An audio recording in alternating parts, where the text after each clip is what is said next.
चल रहा था दो चर वाले रैखिक समीकरण, और दो चर वाले रैखिक समीकरणों के अंदर ग्राफ विधि वाला जो प्रश्न है वो सबसे ज़्यादा इम्पोर्टेंट है, क्योंकि एग्ज़ाम के अंदर ग्राफ विधि से ही रैखिक समीकरण का हल पूछा जाता है।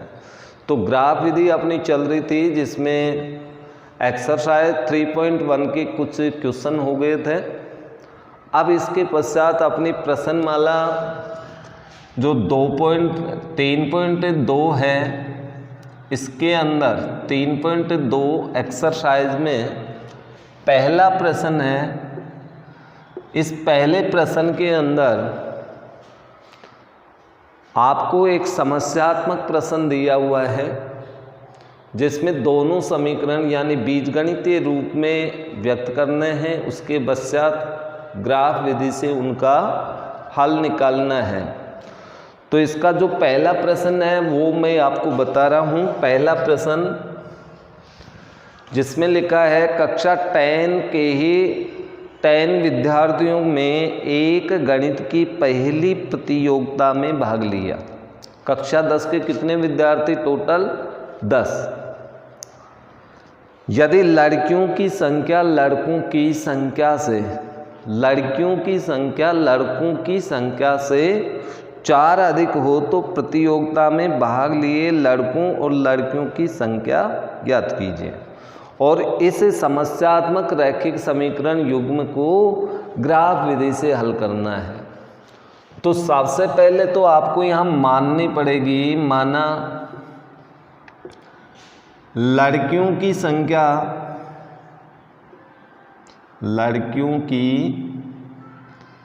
संख्या ये मैं मान लेता हूँ x, और लड़कों की संख्या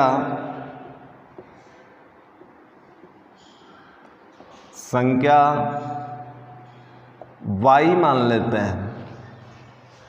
ये कोई ज़रूरी नहीं है कि भाई लड़कियों की संख्या x और लड़कों की संख्या y माने। आप उल्टा भी मान सकते हैं, लड़कियों की संख्या y मान लो, लड़कों की संख्या x मान लो, इससे कोई फर्क नहीं पड़ेगा। अब इसके पश्चात प्रश्नानुसार अब समीकरण तो आपको ही बनाना पड़ेगा, क्योंकि इसमें समीकरण दे नहीं रखा है। देखिए कुल का मतलब दोनों का योगफल। आपने x और y संख्या माने, तो इन दोनों को यदि अपन जोड़ें तो कक्षा 10 में कुल विद्यार्थी होंगे 10। एक समीकरण तो ये बनेगा। नंबर 2 कि ये लड़कियों की संख्या है, ये लड़कों की संख्या, लेकिन यहाँ ये ज़्यादा है। कितनी ज़्यादा है? 4 ये कम है बुआई, तो बुआई में अपन 4 जोड़े हैं इस पक्ष में, तो दोनों बराबर हो गए। ये समीकरण नंबर 2 बन गया। अब इसके बाद में ग्राफ ये तो बीजगणितीय रूप हो गए, आपका समीकरण बन गए। ग्राफीय रूप। अब ग्राफीय रूप का अर्थ होता है कि भाई आप x या y दोनों चरों में से किसी भी एक चर के सापेक्ष इनको पक्षांतरित करें।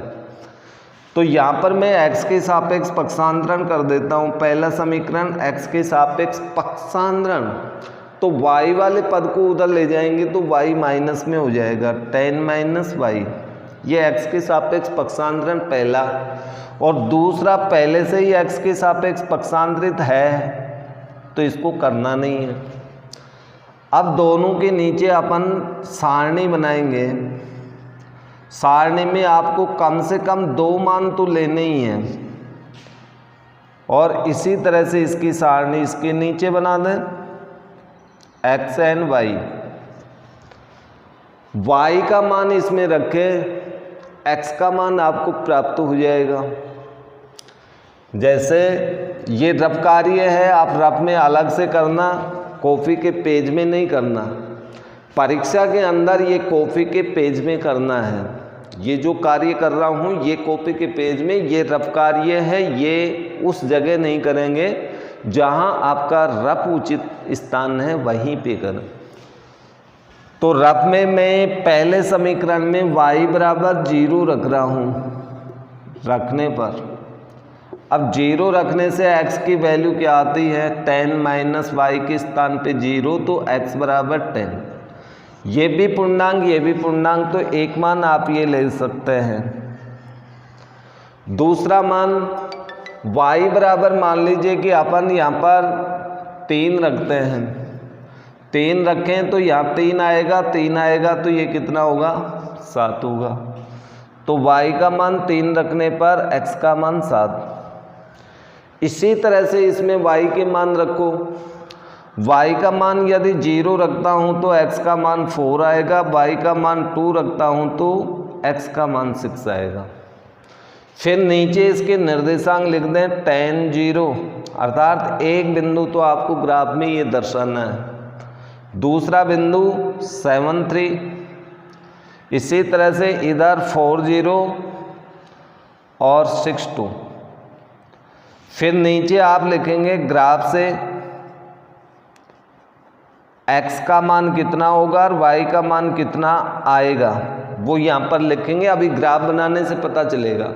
तो ये सारा काम तो आपको कॉपी के पेज में करना है, या आपका जो ग्राफ अभ्यास के लिए आप लेके आएंगे ग्राफ बुकलेट, तो उसके अंदर जो लाइन वाला पेज है उसमें ये कार्य करना है। अब अपन इसका ग्राफ बनाते हैं, तो ग्राफ किस तरह से बनाएंगे, आइए ग्राफ देखते हैं। ग्राफ पेपर में आपके पास इस प्रकार से क्षैतिज और ऊर्ध्वाधर मोटी मोटी रेखा दिखाई देंगी। इन मोटी रेखाओं पर जो क्षैतिज रेखा है, इस पर एक रेखा आप इस तरह से खींच देंगे। ये आपका x अक्ष होगा, पेंसिल और स्केल की सहायता से राइट हैंड की तरफ x लिखें, लेफ्ट हैंड की तरफ x डैश। इसके पश्चात एक मोटी रेखा की ऊर्ध्वाधर जो है, इस पर स्केल की सहायता से ऊर्ध्वाधर रेखा खींचे, ऊपर y नीचे y डैश। जहाँ दोनों अक्ष काट दिए वो मूल बिंदु होगा। अब आपको लेना है पैमाना। अब देखिए आपके पास ये मान बहुत बड़े मान तो नहीं है भाई, सबसे बड़ा मान 10 आ रहा है x में, सारे मान पॉजिटिव हैं, तो आप पैमाना यहाँ पर ग्राफ के कोने में लिख देना पैमाना। पैमाना नहीं लिखोगे तो आपके पैमाने के नंबर्स कुछ कट जाएंगे, इसलिए 1 सेंटीमीटर बराबर 1 इकाई। अब 1 सेंटीमीटर का अर्थ मूल बिंदु से लेंगे आप, मूल बिंदु से एक रेखा पर 1 सेंटीमीटर, दूसरी पर 2 और तीसरी पर 3, इस तरह से आप इनको अंकित कर दें 9, 10। इसी तरह से मूल बिंदु से इधर आएगा -1, -2, -3। मूल बिंदु से ऊपर 1, 2, 3, 4, 5, 6, 7, 8, इस तरह से, यानी बीच में कोई मोटी रेखा नहीं छूटनी चाहिए। -1, -2, -3, ये आपका पैमाना हो गया। अब पहला बिंदु देखिए 10, 0, x का मान 10, तो x का मान प्लस में 10 ये है, y 0 है तो ये बिंदु यहीं पे होगा। बिंदु लगाकर इस तरह से इसके निर्देशांक साथ में लिख दें। नंबर 2, x का मान 7, y का 3, तो x का मान 7 ये है, y का 3 ऊपर चलना पड़ेगा, 1, 2, 3, तो यहाँ पर बिंदु लगाकर इस तरह से इसके भी निर्देशांक लिख दें। अब इसके बाद में अगला, इसके तो दोनों बिंदु हो गए, दोनों बिंदुओं को मिलाती हुई बिल्कुल सीधी रेखा खींचें आप इस तरह से, और रेखा बिल्कुल लंबी खींचनी है आपको, इस तरह से आपकी रेखा आएगी। इसका समीकरण भी लिख दें साथ में, समीकरण नहीं लिखोगे तो भी अंक कटेंगे। तो x + y बराबर 10 की रेखा थी। दूसरा 4 पे 0, x का मान 4, इस पे 0, तो ये 4, 0 हो गया। 6 पर 2, x का मान 6, ये 2, तो यहाँ पर 6 पर 2 लिखें। इन दोनों बिंदुओं को मिलाते हुए ही रेखा खींचें। दोनों बिंदुओं को इस तरह से स्केल से मिलाते हुए रेखा खींचें तो ये बिल्कुल इस तरह से गुजरेगी, यानी इस बिंदु में से गुजर जाएगी। ये कौन सी का समीकरण था? वो समीकरण x बराबर y प्लस 4 लिख दें। ग्राफ अपना कंप्लीट हो चुका है। अब ग्राफ कंप्लीट होने के बाद में आपको ग्राफ से उत्तर देना है x और y का। x बराबर y बराबर, देखिए x का मान कैसे निकालेंगे। यहाँ से आप एक कच्ची रेखा, जहाँ दोनों रेखा प्रतिच्छेद कर रही हैं, तो अद्वितीय हल होगा इसका, यानी एक उत्तर होगा। एक उत्तर निकालने के लिए जहाँ प्रतिच्छेद बिंदु है इससे लंब डालें x अक्ष पर इस तरह से, तो x अक्ष को कितने पर काटा? +7, तो x का मान 7। और इसी तरह से एक लंब इधर डाल दें। इधर लंब डालेंगे तो अपने पास ये लंब y अक्ष को देखिए कितने पर काट रहा है? 3 पर, +3 है, तो y का मान +3। अर्थात इसका अर्थ ये हुआ कि लड़कियों की संख्या, यहाँ भी आप कॉपी के पेज में लिख दें x बराबर 7, y बराबर 3। लड़कियों की संख्या 7 है और लड़कों की संख्या 3 है। दोनों को जोड़ के देख लो, कक्षा 10 में 10 विद्यार्थी हो जाएंगे। और लड़कियों की संख्या देखो, लड़कों से 4 अधिक है कि नहीं, तो अपना उत्तर बिल्कुल राइट है। तो इस तरह से आपको इन समस्यात्मक रैखिक समीकरणों को हल करना पड़ेगा। अर्थात पहले बीजगणितीय रूप से, अर्थात पहले समीकरण बनाओ, समीकरण बनाने के पश्चात इस तरह से ग्राफ बना करके हल करोगे तो ये लगभग आपके 6 नंबर का परीक्षा में प्रश्न आता है। अर्थात अपना उद्देश्य ये है कि ग्राफ का प्रश्न गलत नहीं होना चाहिए और ग्राफ के ऊपर आपको अधिक से अधिक इस प्रश्न माला में अभ्यास करना है। शेष इसमें दूसरा प्रश्न, पहले का दूसरा आप खुद करेंगे। तो क्वेश्चन नंबर 2 की बात करते हैं एक्सरसाइज 3.2 में। क्वेश्चन नंबर 2, A1/A2, B1/B2 और C1/C2 की रैखिक समीकरण निकाय से तुलना करके और ये बताइए कि ग्राफ में रेखा प्रतिच्छेदी होंगी, समांतर होंगी अथवा संपाती होंगी, ये अपन को बताना है। तो यहाँ पर देखिए A1/A2, B1/B2, C1/C2 का अर्थ है कि रैखिक समीकरण युग्म के अंदर उनके चरों के गुणांकों का अनुपात, x के गुणांकों का अनुपात, y के गुणांकों का अनुपात और अचर पदों के गुणांकों का अनुपात है। और ये अनुपात ज्ञात करने के लिए पहले आपको रैखिक समीकरण युग्म में व्यापक रूप में लिखना होगा। और व्यापक रूप में आपका समीकरण है तो फिर इनके मान निकालो। मान निकालने के बाद प्रकृति वाले सूत्र देखने पड़ेंगे कि भाई कौन सी प्रकृति लग रही है। देखिए पहले नंबर का प्रश्न दिया है इसमें, इस पहले नंबर के प्रश्न में देखो पहले कि ये व्यापक रूप में है कि नहीं। दो समीकरण युग्म या रैखिक समीकरण युग्म में व्यापक रूप में ऐसा ही होता है, बराबर 0 होता है, सारे पद लेफ्ट में, तो ये ऐसा है, तो ये व्यापक रूप में है। ये भी व्यापक रूप में है, ये व्यापक रूप में नहीं है, इनको बदलना पड़ेगा।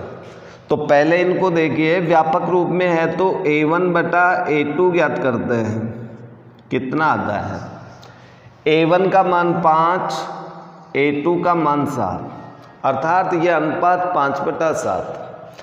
अब B1/B2 ज्ञात करते हैं। B1/B2, B1 का मान -4 है, चिन्ह सहित लिखना, और ये 6, अर्थात इसका मान हो जाएगा कटने के पश्चात -2/3। क्या ये दोनों अनुपात बराबर हैं? देखो आप, दोनों अनुपात बराबर नहीं है तो आप ये लिखेंगे, इसलिए A1/A2 डज नॉट इक्वल, ये दोनों बराबर नहीं हैं B1/B2।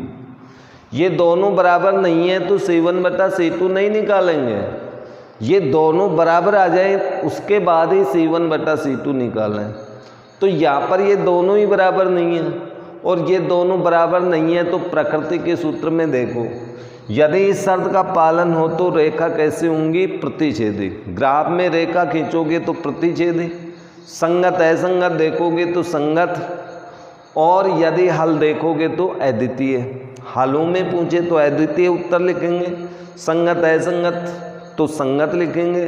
अब ये पूछा है प्रतिच्छेदी, समांतर और संपाती, तो आप लिखेंगे रेखाएं प्रतिच्छेदी, रेखाएं प्रतिच्छेदी हैं, अर्थात इसका उत्तर ये होगा प्रतिच्छेदी हैं। तो रेखा इसमें प्रतिच्छेदी होंगे। इसी तरह से इसमें निकाल के देखिए दूसरे में, तीसरे में a1/a2 मीन्स अपने पास 6/2 यानी 3, a1/a2 का मान 3 आ रहा है।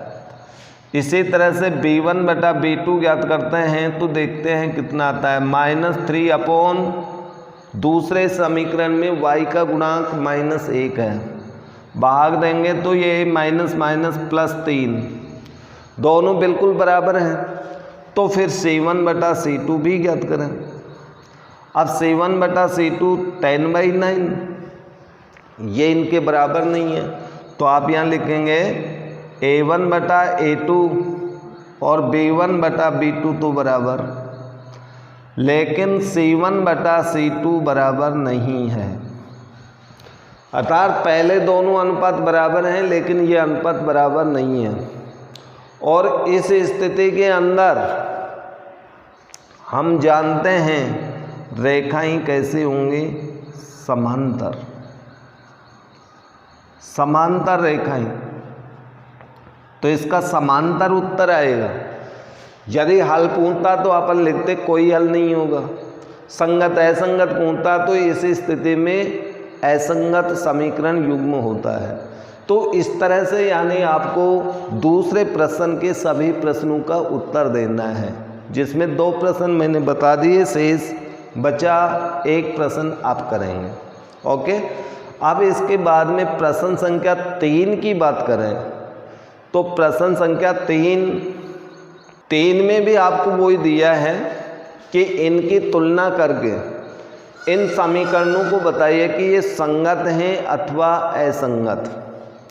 तो इस वाले को देखें तो ये व्यापक रूप में नहीं है, क्योंकि इनके बराबर 0 होना चाहिए। तो पहले व्यापक रूप बनाओ, 2x + 2y, 5 को इधर लाएंगे तो -5 = 0। पहला समीकरण ये बनेगा, ये पहला। दूसरा समीकरण आपका बनेगा 2x - 3y - 7 = 0, नंबर 2। अब इसमें भी आपको पहले a1/a2 ज्ञात करना है, तो 2/2 यानी 1, और b1/b2 ज्ञात करें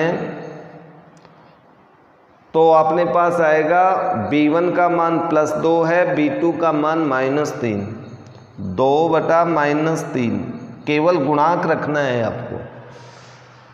तो इसका मान तो यही रहेगा -2/3। अब बताइए ये दोनों बराबर हैं क्या?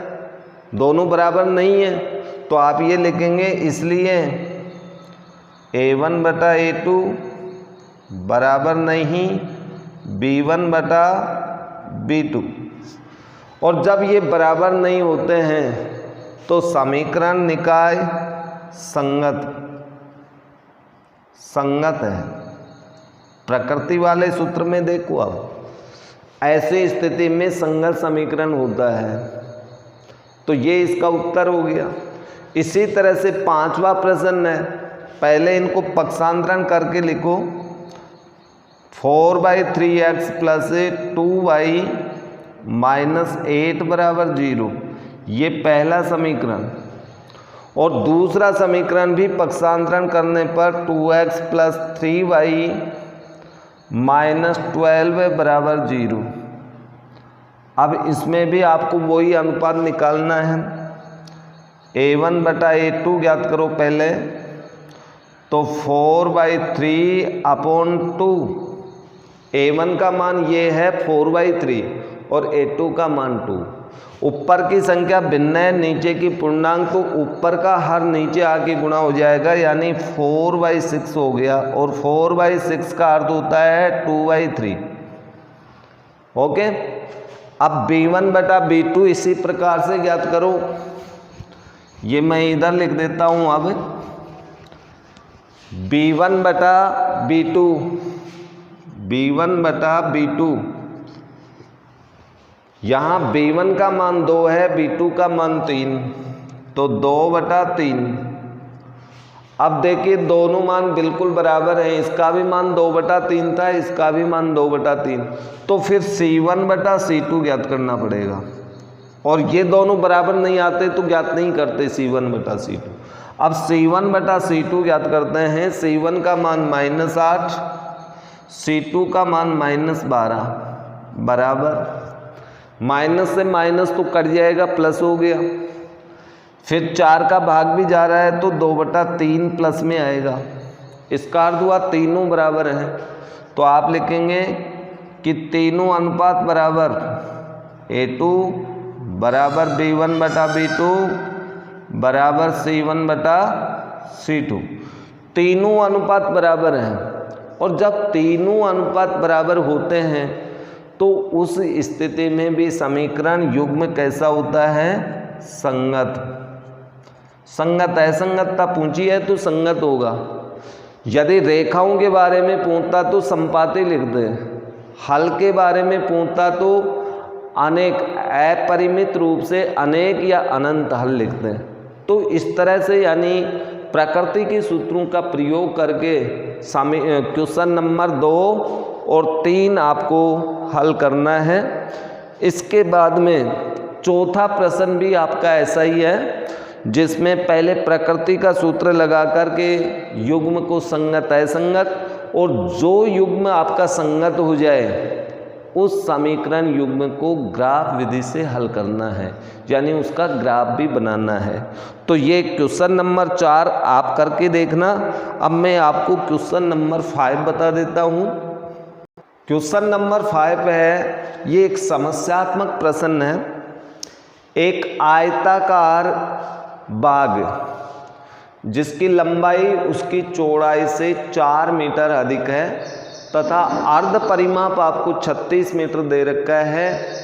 बाग की विमाई ज्ञात कीजिए। विमा का अर्थ हो गया कि आपको लंबाई तथा चौड़ाई उसकी ज्ञात करनी है, लेकिन इस प्रश्न में लंबाई चौड़ाई ज्ञात करने के लिए अर्थात समीकरण हल करने के लिए विधि का प्रयोग नहीं दिया, लेकिन अभी तक अपन ने विधि एक पढ़ी है, ग्राफ विधि।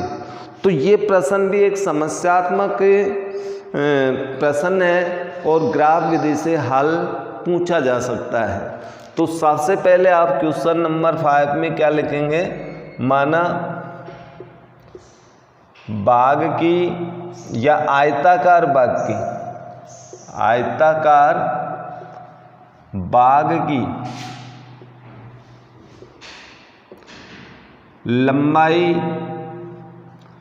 लंबाई हम x मीटर मान लेते हैं और आयताकार बाग की चौड़ाई बराबर y मीटर। लेकिन प्रश्नानुसार यहाँ पर आपको ये दिया है कि लंबाई चौड़ाई से 4 मीटर अधिक है। ये लंबाई है, ये चौड़ाई दोनों बराबर नहीं है। ये वाली 4 मीटर ज़्यादा है, x का मान 4 ज़्यादा है, तो फिर 4 इसमें जोड़ना पड़ेगा ना। ये अधिक है तो इसमें जोड़ो, अब तो दोनों बराबर हो गए। एक समीकरण तो आपका ये बनेगा। दूसरा समीकरण अर्ध परिमाप, अर्ध का मतलब आधा, अर्ध परिमाप 36 मीटर है। अब अर्ध परिमाप देखिए, आयत का परिमाप ये होता है 2 लंबाई प्लस चौड़ाई, ये तो आयत का परिमाप है, आयत का परिमाप, परिमाप का मतलब पूरा परिमाप, पूरा का पूरा परिमाप ये होता है। लेकिन अर्ध परिमाप, क्योंकि ये भी तो भाग आयताकार है, तो आयत का आधा परिमाप, अब इसका आधा करें तो ये 2 हट जाएगा, अर्थात अर्ध परिमाप का अर्थ होगा लंबाई प्लस चौड़ाई। लंबाई प्लस चौड़ाई का मान दिया है आपको बराबर 36 मीटर। लंबाई मीन्स x है, चौड़ाई मीन्स y बराबर 36। ये समीकरण नंबर 2। ये समीकरण तो बन गए, यानी बीजगणितीय रूप आपका पूरा हो गया। लेकिन अब इसकी विमा ज्ञात करनी है। विमा का मतलब इसको हल करना है, एक्स वाई के मान निकालने हैं। एक्स वाई के मान निकालने के लिए अपन ग्राफ विधि का ही इसमें प्रयोग करेंगे। तो ग्राफीय रूप में व्यक्त करो पहले, ग्राफीय रूप। अब ग्राफीय रूप x के सापेक्ष पक्षांतरण, तो पहला तो x के सापेक्ष है ही पहले, ये तो x के सापेक्ष पक्षांतरित था, इसलिए इसको तो ऐसे के ऐसे लिख दिया। 2 मान आपको लेने हैं सिर्फ। इसको x के सापेक्ष पक्षांतरण करें तो y किसका हो जाएगा, माइनस का हो जाएगा। इसके भी 2 मान आपको लेने हैं, x एंड y। अब देखिए मान किस तरह से लेंगे, थोड़ा सा आपको अभ्यास भी होना चाहिए। यहाँ पर y का मान यदि अपन 0 रखें तो ये 4 प्राप्त होगा। भाई मान तो रखना सीख ही चुके अब। फिर y के स्थान पे यदि अपन यहाँ 2 लें तो यहाँ पर कितना होगा, x का 6 होगा। पूर्णांक में मान लेने हैं, यानी ये छोटे छोटे मान आए। इसी तरह के मान इसमें भी आपको छोटे ही लेने हैं। यदि y का 0 लेंगे तो x का मान 36 बहुत बड़ा आएगा, और यहाँ पर मान छोटे हैं, इसलिए इन मानों को भी आप बढ़ा सकते हो।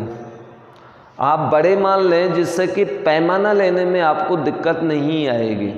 तो यहाँ पर मैं बढ़ा के मान लूँगा। यदि इसमें मान आप बिल्कुल छोटे लेंगे और इसमें मान आपके पास एक छोटा लोगे तो दूसरा बहुत बड़ा आएगा, तो पैमाने में दिक्कत आ जाएगी।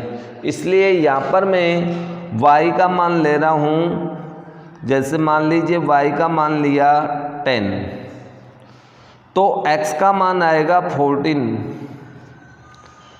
y का मान यदि मैं 12 लेता हूँ तो x का मान 16। थोड़े बढ़ा के मान लिए। अब इसमें भी अपन ऐसा कर सकते हैं, यदि y का मान मैं 18 लूँ तो x का मान भी 18 ही प्राप्त होता है। तो यानी लगभग मान बराबर से आ गए। इसके पश्चात इसमें मान लेते हैं अपन, अब कितना लें, y का मान यदि अपन 20 लें तो x का मान अपने पास 16 प्राप्त होगा। तो इस तरह से इसके निर्देशांक आप 14, 10 एंड 16, 12, इसके निर्देशांक 18, 18, इसके निर्देशांक आपके हो गए 16, 20। फिर ग्राफ से आप विमाई लिख दें। ग्राफ से लंबाई, लंबाई मीन्स x का मान, चौड़ाई, चौड़ाई मीन्स y का मान, और जो मान आएंगे वो मीटर में ही होंगे। अब इसके बाद में आप इसका ग्राफ बनाएंगे। अब ग्राफ कैसे बनेगा फिर एक बार बता देता हूँ कि ग्राफ देखिए उचित पैमाना कैसे लेते हैं। यहाँ पर निर्देशांक पुनः देखिए, निर्देशांक के अंदर पहले x का मान लिखेंगे 14, 10 और 16, 12, और इसमें आप 18, 18 और ये हो जाएगा 16, 20। तो इस तरह से अपने निर्देशांक, अब इसका ग्राफ बनाएंगे। तो ग्राफ पेपर के अंदर, अब मैं आपको ग्राफ नहीं बनाने वाला, पूरा ग्राफ नहीं बताऊंगा। मोटी रेखा ही आपके पास होती है। मोटी रेखा पर एक क्षैतिज रेखा खींच दें। इस क्षैतिज रेखा को अपन x डैश इधर x, मोटी रेखा पर खींचा है मैंने, पहले ग्राफ बना करके आपको बता दिया था। और एक मोटी ऊर्ध्वाधर रेखा पर एक खड़ी रेखा खींचते हैं जिसे वाई डैश यानी वाई अक्ष, जहाँ दोनों कटेंगे वो मूल बिंदु हो गए। अब इसका उचित पैमाना कोने पर आपको लिखना है। पैमाना क्या लें, तो इधर मान देखो आपके मान काफ़ी थोड़े से मीडियम साइज के हैं, बहुत बड़े भी नहीं हैं, बहुत छोटे भी नहीं हैं, क्योंकि 18 खाने अपने पास हैं नहीं मूल बिंदु से बड़े वाले, इसलिए अपन इसमें पैमाना थोड़ा सा बदल देते हैं। 1 सेंटीमीटर बराबर 2 इकाई ले लेते हैं, क्योंकि मान थोड़े से बढ़ गए ये, तो 2 इकाई लेंगे तो मूल बिंदु से एक मोटी रेखा आएगी, वहाँ 2 लिखेंगे। दूसरे पर आप 4 लिखेंगे, तीसरे पर 6, चौथी पर 8, पांचवी पे 10, छठी पे 12, 14, 16 और इसी तरह से आगे आपके पास कम से कम 9-10 खाने तो होंगे ही, 18 और 10वें पे हो जाएगा 20। इधर आपका होगा -2, ये -4, -6, इधर एक बार 2, 4, 6, 8, 10, 12, 14, 16, 18, 20। ठीक है जी। नीचे होंगे -2, -4, -6, -8, -10। पैमाना हमने ले लिया 2 इकाई। पहला बिंदु है 14, 10। x का मान प्लस में 14, y का प्लस में 10, तो 10 वाली रेखा ये होगी और ये 14 वाली जहाँ पर दोनों मिलेंगे वो बिंदु, देखिए ये इधर से आएगी, ये इधर से, ये दोनों मोटी रेखा यहाँ मिलेंगे, यहाँ पर ये बिंदु दर्शाना है इस तरह से। तो ये आपका बिंदु हो गया। ये बताने के लिए ऐसा किया है क्योंकि मैंने पूरा ग्राफ नहीं बनाया। तो ये हो गया आपका 14, 10। दूसरा है 16, 12। ये आपका 16, इस पे 20 थोड़ा सा ऊपर, ये 16, 20, 16, 12, ये 12 पे। तो दोनों बिंदुओं को मिलाती हुई रेखा, लंबी रेखा इस तरह से खींचते हैं, दोनों बिंदुओं को सीधा मिलाना। ये आपका कौन सा समीकरण था, वो रेखा लिखनी पड़ेगी, यानी x बराबर y + 4। अब दूसरा अपना आता है 18 पे 18, ये 18 है, इस पे 18, 18 पे 18, तो ये रेखा इधर से आएगी और ये रेखा इधर से जाएगी, तो ये लगभग इस रेखा पर यहाँ मिल जाएंगे, 18, 18।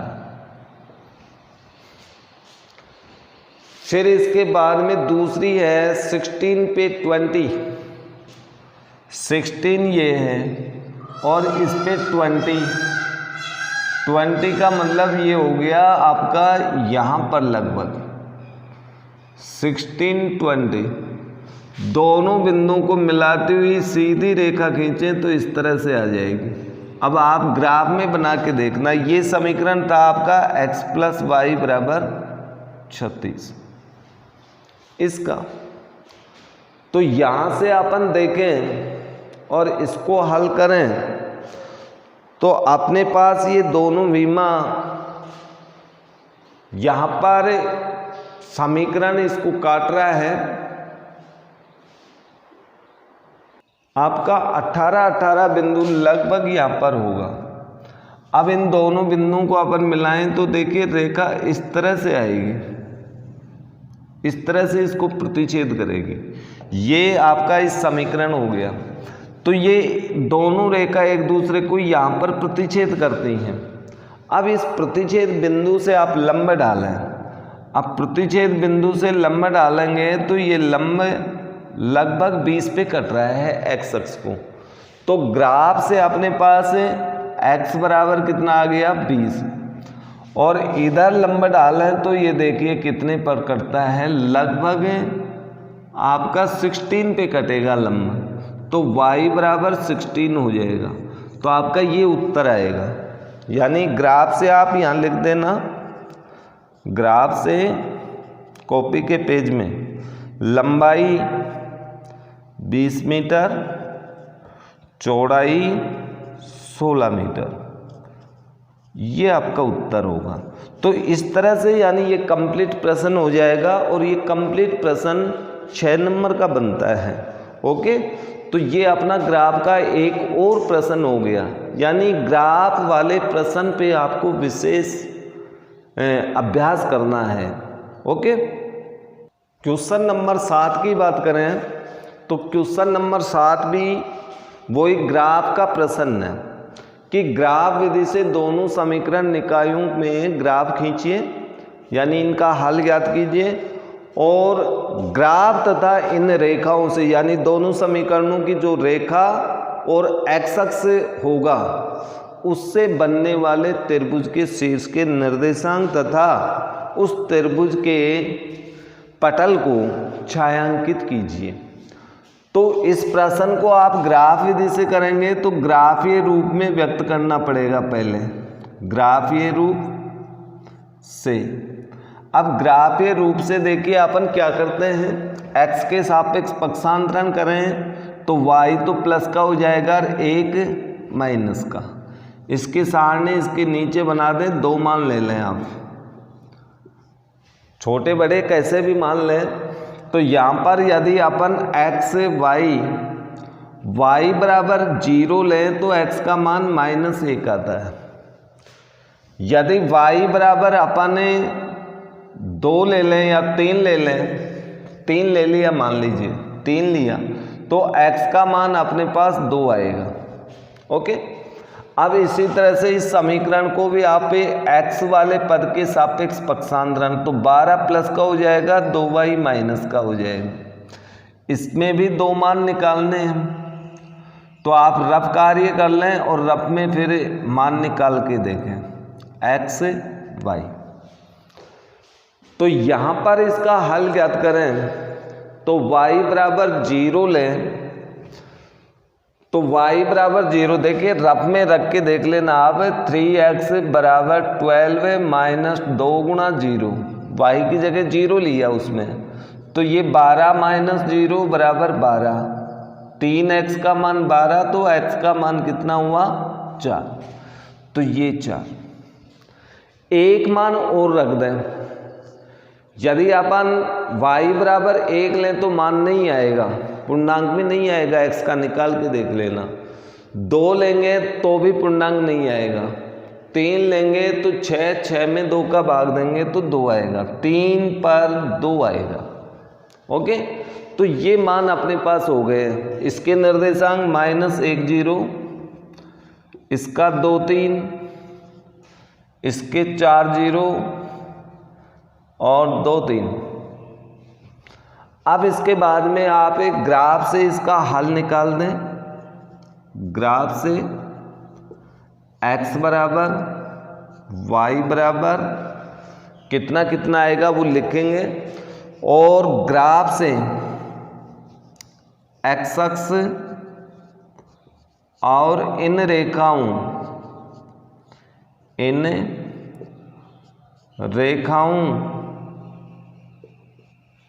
से बने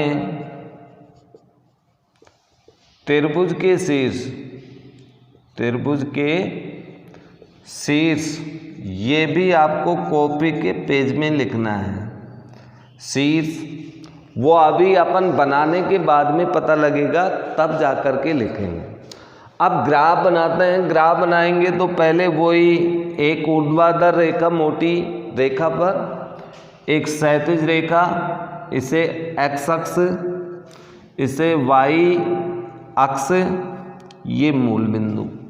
अब पैमाने में तो बहुत बड़े मान नहीं हैं, बिल्कुल छोटे हैं, तो पैमाना आप इसका ये लें, पैमाना 1 सेमी बराबर 1 इकाई, ये आपने पैमाना ले लिया।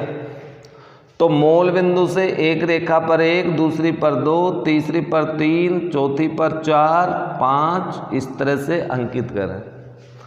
इधर -1, -2, -3, -4, इस तरह से। इधर 1, 2, 3, 4, 5, इधर -1, -2, -3। तो ये हमने पैमाना ले लिया। ये ग्राफ का काम है और ये कॉपी के पेज का काम है। कॉपी के पेज में ये लिखना पड़ेगा आपको। अब पहला बिंदु देखिए -1 पे 0, x का मान -1 और y का 0, तो ये बिंदु यहीं होगा। ये -1, 0 बिंदु, निर्देशांक साथ में लेकर 2 पर 3, x का मान 2, y का 3, तो ये बिंदु यहाँ पर आएगा 2 पर 3। दोनों बिंदुओं को मिलाती हुई रेखा खींचें तो ये रेखा इस तरह से आएगी, बिल्कुल सीधी रेखा होगी। इसका समीकरण भी लिख दें। इसका समीकरण है x - y + 1 बराबर 0। एक समीकरण की रेखा और उसका ग्राफ कार्य पूरा हो गया। अब दूसरे में 4 0 का मतलब ये बिंदु होगा, x का मान 4, y का 0, ये 4 0। फिर 2 पर 3 ये बिंदु वापस आ गया, 2 3, 2 बार आ गए, अर्थात इस बिंदु को और इस बिंदु को मिलाती हुई रेखा खींच दें तो ये दोनों रेखा इसी बिंदु पर काटेंगे एक दूसरे को। इसका समीकरण है 3x बराबर 12 - 2y, ये उस रेखा का समीकरण है। दोनों रेखा एक दूसरे को 2 3 पर काट रही हैं, तो ग्राफ से आपके पास x बराबर 2 आएगा और y बराबर 3। ये तो आपका उत्तर हो गया। भाई ग्राफ से यहाँ से लंब डालोगे ना आप, तो x अक्ष को 2 पे काटेगा, y अक्ष को यहाँ से लंब डालेंगे तो 3 पे काटेगा। तो ये आपके उत्तर हो गए। अब x अक्ष और इन रेखाओं से, x अक्ष का मतलब ये वाला x अक्ष है और इन रेखाओं का मतलब जो रेखा आपने समीकरण की बनाई, तो ये 2 रेखा है। इनसे त्रिभुज कौन सा बनेगा? देखो ये रेखा ये है और x अक्ष ये है, तो त्रिभुज तो यही बनाना आपका, ये त्रिभुज बना। तो इसके शीर्ष, एक शीर्ष तो A है, ये दूसरा B है और तीसरा C है, ये त्रिभुज बनाना। तो त्रिभुज के शीर्ष A के निर्देशांक देख लो कितने हैं, 2 3। B के निर्देशांक देखो कितने हैं, B के -1 0 तथा C के निर्देशांक कितने हैं, C वाले देखो यहाँ पर 4 0 4 0। ये त्रिभुज के शीर्ष के निर्देशांक हो गए। अब साथ में और क्या कह रहा है, त्रिभुजाकार पटल को छायांकित करो। तो यहाँ कॉपी के पेज में करना, त्रिभुजाकार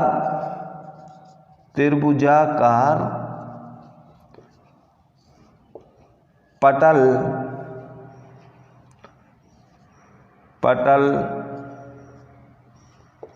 आकृति में छायांकित है, आकृति में छायांकित है।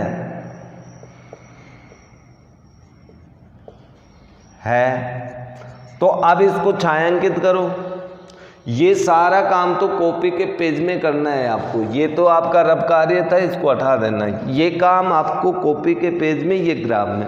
अब त्रिभुजाकार पटल, जितना त्रिभुज है इसको छायांकित करें, तो आप इस तरह से छायांकित कर सकते हैं। ये त्रिभुज बन रहा है, एक्स अक्ष और इन रेखाओं के बीच में जो त्रिभुज बन रहा है उस पूरे को छायांकित करना है। तो इस तरह से आप इसको छायांकित कर दें। अब ये कंप्लीट प्रश्न हो गया आपका। तो इस तरह से आपकी एक एक्सरसाइज 3.2 पूर्ण रूप से कंप्लीट हो गई। और मुख्य विशेष बात ये थी कि हम लोगों ने इन 2 क्लासों के अंदर ग्राफ बनाना अच्छे से सीख लिया। यानी 2 चर वाले रैखिक समीकरण हैं, उनका ग्राफ कैसे बनाएं और उन ग्राफों से संबंधित जैसे त्रिभुज, शीर्ष के निर्देशांक, त्रिभुजाकार पटल को छायांकित करना, ये आदि बातें और साथ में पूछ लेता है। या फिर समस्यात्मक प्रश्न दे देता है जिसमें समीकरण आपको बनाना पड़ेगा, बनाने के बाद में ग्राफ विधि से हल करना पड़ेगा। और कई बार ऐसा होता है कि समीकरण बने बनाए आपको दे देता है, केवल ग्राफ या आलेख विधि से उसका हल पूछा जाता है। तो ये अपना एक विधि यानी 2 चर वाले रैखिक समीकरणों को हल करने की एक विधि पूर्ण रूप से कंप्लीट हो गई।